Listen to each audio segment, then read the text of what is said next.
Miss Alexia Tarabotti was not enjoying her evening. Private balls were never more than middling amusements for spinsters, and Miss Tarabotti was not the kind of spinster who could garner even that much pleasure from the event.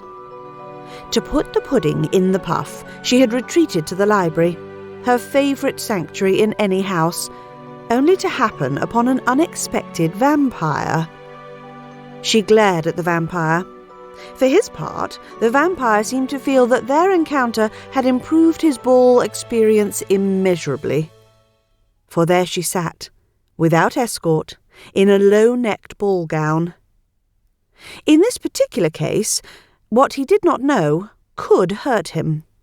For Miss Alexia had been born without a soul, which, as any decent vampire of good blooding knew, made her a lady to avoid most assiduously. Yet he moved toward her, darkly shimmering out of the library shadows with feeding fangs ready. However, the moment he touched Miss Tarabotti, he was suddenly no longer darkly doing anything at all. He was simply standing there, the faint sounds of a string quartet in the background, as he foolishly fished about with his tongue for fangs unaccountably mislaid. Miss Tarabotti was not in the least surprised. Soullessness always neutralized supernatural abilities. She issued the vampire a very dour look. Certainly, most daylight folk wouldn't peg her as anything less than a standard English prig. But had this man not even bothered to read the vampire's official abnormality roster for London and its greater environs? The vampire recovered his equanimity quickly enough. He reared away from Alexia, knocking over a nearby tea trolley. Physical contact broken, his fangs reappeared.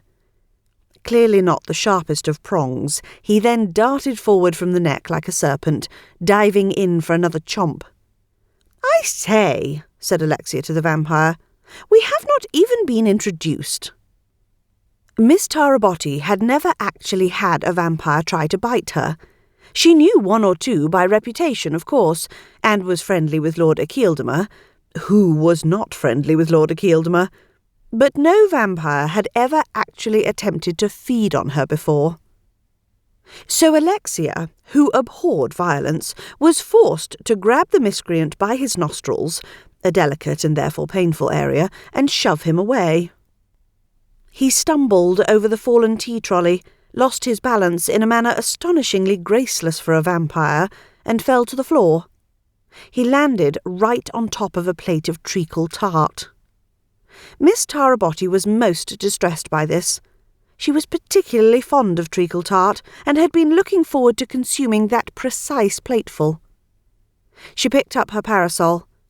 It was terribly tasteless for her to be carrying a parasol at an evening ball, but Miss Tarabotti rarely went anywhere without it. It was of a style entirely of her own devising. A black frilly confection with purple satin pansies sewn about, brass hardware, and buckshot in its silver tip. She whacked the vampire right on top of the head with it, as he tried to extract himself from his newly intimate relations with the tea trolley.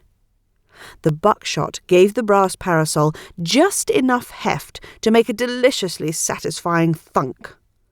"Manners," instructed Miss Tarabotti. The vampire howled in pain and sat back down on the treacle tart. Alexia followed up her advantage with a vicious prod between the vampire's legs. His howl went quite a bit higher in pitch, and he crumpled into a fetal position. While Miss Tarabotti was a proper English young lady, aside from not having a soul and being half Italian, she did spend quite a bit more time than most other young ladies riding and walking, and was therefore unexpectedly strong. Miss Tarabotti leaped forward, as much as one could leap in full triple-layered underskirts, draped bustle and ruffled taffeta topskirt, and bent over the vampire. He was clutching at his indelicate bits and writhing about. The pain would not last long, given his supernatural healing ability, but it hurt most decidedly in the interim.